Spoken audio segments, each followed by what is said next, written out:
Terry Talks with Terry Gillis. Welcome to another Terry Talk. I know if you check things out, it's been a little while since we last were together. And I think today's topic may shed some light into why that gap exists. Today's another rainy day in southwestern Ontario, and it seems like spring is just really struggling to find its foothold.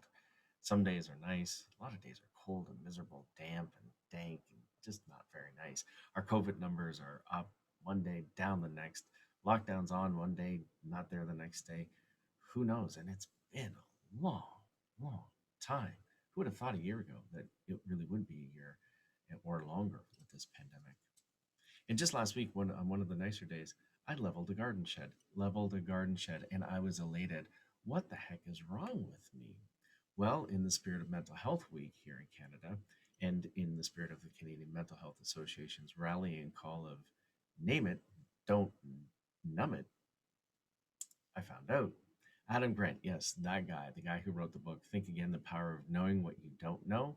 He wrote an article a couple weeks ago, April 19th, I think it was, in the New York Times. And in the article, he was describing this feeling of just malaise, of eh, meh. And it's not burnout because, well, we have energy, and it's not depression because, well, we're not hopeless. It's just a general feeling of listlessness, aimlessness, joylessness, stagnation, emptiness. And of course, sometimes the best strategies for managing emotions is to name it. He named it something called languishing. Languishing, appropriately enough, is the neglected middle child of mental health. You don't have symptoms of mental illness, but you're not the picture of rosy mental health either.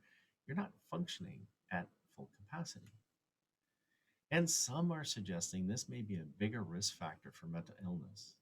He cites the research of Corey Keyes, who describes people or suggests that people most likely to experience major depression and anxiety disorders 10 years from now aren't the ones with the symptoms today. Rather, those are the people that are languishing today. And they point to Italy. The healthcare workers a year ago in the throes of the pandemic, or remember Italy a year ago, it was just awful, almost like India today. And those very workers who experienced symptoms of languishing a year ago are now experiencing symptoms of post traumatic stress disorder. Perhaps a canary in a coal mine of what we're experiencing today may be a harbinger for things to come. It's a terrific article, and you really ought to check it out. But here are a few tips he shared I thought worth repeating that can help as we continue to languish and hope this pandemic will soon be behind us. Number one, get into flow, get into work. You know that feeling you get when you're just absorbed in work and the whole world seems to be tuned out? You get immersed in things. Great opportunity to help deal with that notion of languishing. The second one, give yourself uninterrupted time. Block out the world, kind of akin to flow. In fact, researchers show when you have uninterrupted time, your productivity can skyrocket. And then finally, he also talked about focusing on a small goal, those just manageable, difficult goals that stretch your skills a little bit and helps you heighten your resolve. Great opportunity there. And I'd like to end by quoting from the article.